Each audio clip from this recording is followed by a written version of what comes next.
welcome to another episode of Anderson TV. I'm Josiah Anderson. So, this is an episode about, it is another episode of me explaining about my transition from liberalism to patriotism. So, this time I want to talk about black conservatives and the difference between them and, black liberals. So, I'm going to be explaining about that in this episode. So, we'll be right back.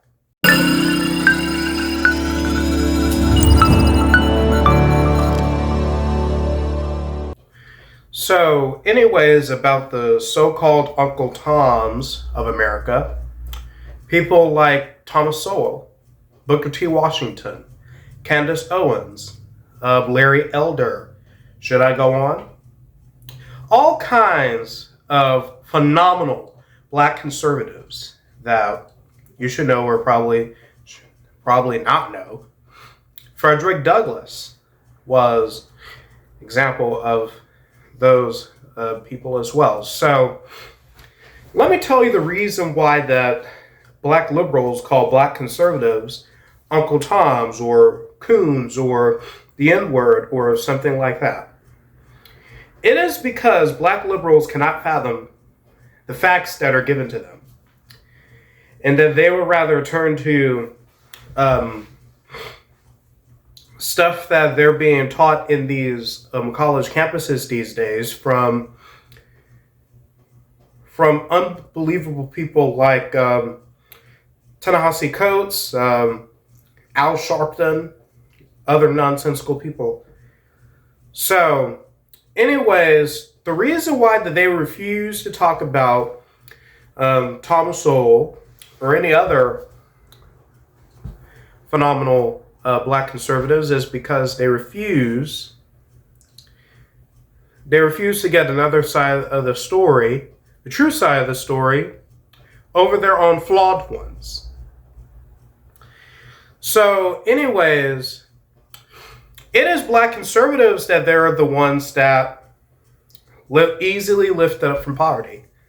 They're the ones that they're easily being lifted up out of poverty. Meanwhile, most black liberals are pretty much, black liberals, minority liberals are the ones that are probably most likely to stay in poverty because that they rely on welfare from the federal government, which is never keeping them out of poverty. And while I was a liberal, of course, I believe that welfare is quite helpful, that it is very nice that we're receiving money from the government. Should this get me ahead? No. No, it is not going to get you ahead. And the idea of reparations as well is completely stupid. It is a socialist plan. Distributing wealth to pretty much everyone. It is a socialist plan, and socialism does not work. It does not work. I mean, example, Brazil, Venezuela, or something of that matter. I mean, apparently those countries have failed due to results of socialism. And the Soviet Union. Communism ruins countries as well. So, it's probably your fault for not getting ahead or anything like that. I mean, hard work, personal responsibility will get you out of poverty quicker than a monthly welfare check from the federal government. So, anyways, I believe that hard work will get you ahead. Meritocracy also as well. And I know that some black liberals believe that a meritocracy is racist and discriminatory. Well, if you're not putting in the work, then you're definitely never going to get ahead if you don't work harder or anything of that matter. So if you don't like it, then I suggest that you get yourself another job or anything like that, because DEI, the so-called diversity, equity, and inclusion, it is ruining businesses. It is ruining the military even. It is ruining pretty much everything. I mean, in a meritocracy, let the diversity work itself out. Let the diversity work itself out. I mean, we don't want to put in figureheads for the sake of making it diverse, to tick off some check marks or something like that, to put a check mark on the box or something like that, making sure that, perfect, so we're going to be a good company. No, you're not. No, the heck you're not. You're never going to be a good company if you keep on making diversity your main mission or something like that. I mean, I would rather be okay with the company full of qualified workers than companies that are completely diverse and that hardly get any work done, that are barely even getting any work done or anything like that. So, me personally, I think Candace Owens was right about this. Gangsta rap ruined black culture. I strongly agree with that. For 18 years, I was correct about this. So anyways, I think that it is an embarrassment that other races are listening to this rap and today's music, which is garbage or something that matter. I would much rather listen to music as far back as, well, times of classical music or something like that. I would much rather listen to that instead of today's songs by let's see, Kanye West, Taylor Swift, or among others. I mean, I don't like today's music, and I definitely do not like rap music to begin with. I mean, I hate rap music. I hate it in all caps. I hate it. So Candace Owens says that, well, gangster rap was originally created to undermine black culture, with probably created by the government or something like that. And I know that it's completely hard to believe, but I believe it's true. I definitely believe it's true. And the thing of it is that they would advertise drugs, they would advertise sex, they would advertise violence in these songs. And it is the same thing that they're doing with these TV shows today. They advertise drugs, they advertise sex, they advertise violence. It's what they're doing in media today. It's what they're doing. I mean, if you don't believe me, see it for yourself. It is why that I do not like rap music, because it is complete garbage. And I know that a lot of people watching this will probably disagree with me on it. I don't care if you disagree. I don't care. Just know that I'm right. And I'm the most boring person that you guys would ever know. But the truth is, I don't give a flying sauce hanger about what you think about me. I don't care. Just know this. I mean, I do not like rap music, and I will never listen to it. I mean, no matter if it's a good reason to listen to it. I don't care if there's a clean version of it or anything like that. I don't like to listen to that garbage. I mean, it is the reason of that is ruining our black culture to begin with. I mean, it is that music that is causing this violence, also these welfare checks. Thanks a lot, LBJ. Thanks a lot. I mean, thanks a lot. I mean,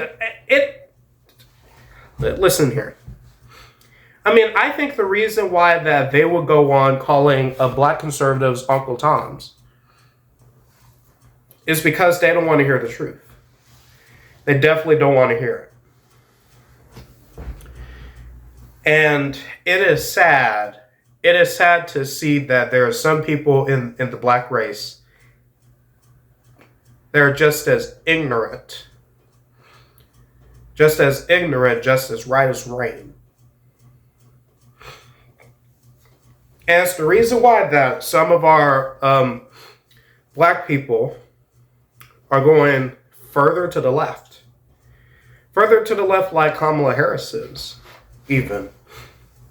They want socialism. They want terrorism because they want to welcome everyone. They want to welcome in terrorists. They want to welcome in pedophiles. They want to welcome in all kinds of degeneracy. They want to welcome all kinds of debauchery. They want to welcome in all kinds of bad stuff into our country. And I can't believe that I actually endorsed that bullcrap. I can't believe it. I'm glad that I have turned the corner onto that and moved on.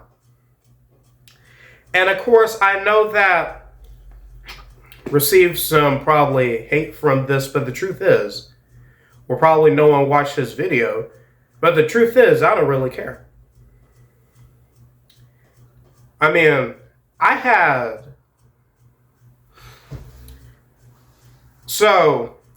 personally with me, while I was in middle school, which was predominantly black middle school, which was like 90%, maybe 95% black, among other races are there, I made 3 friends who were white. Well, 4 actually. 4 friends who were white. 1 friend who was mixed race, black and white, and none that were black. I mean, I had no black friends in middle school. Probably elementary school that I had like two black friends. In middle school, I had like 3 or 4 white friends. And in high school, I had multiple white friends as well. Now, why do you think that is? What is the problem with black students who refuse to speak to me? Well, probably is because that I refuse to talk to them. Well, I don't really know how to respond to them because probably most of the black people that I knew in middle school, they weren't that good of students, but they were still rewarded for their behavior.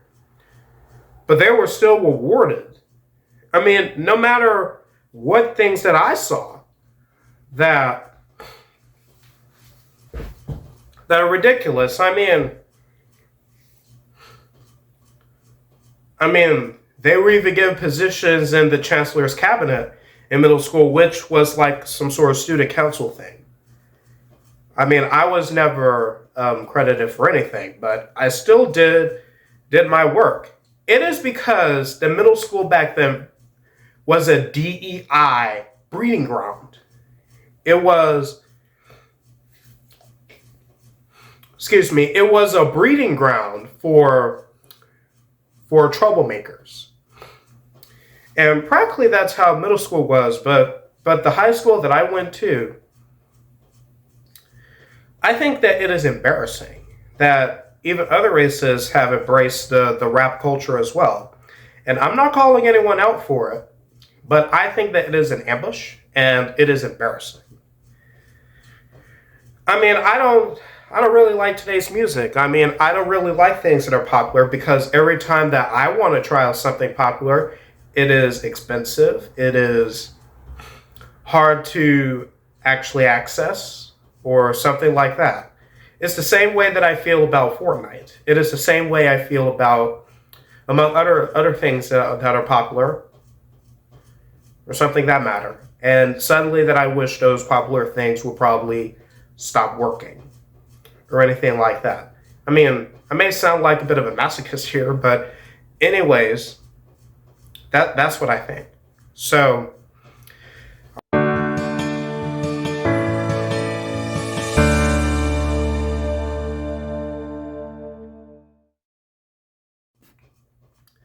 okay, everyone, so that is it for this episode. So if you guys haven't watched a new NeuroCon podcast episode, please do so. It is on Spotify. You guys can check it out for yourself. I'm Josiah Anderson, signing off. Goodbye, everyone.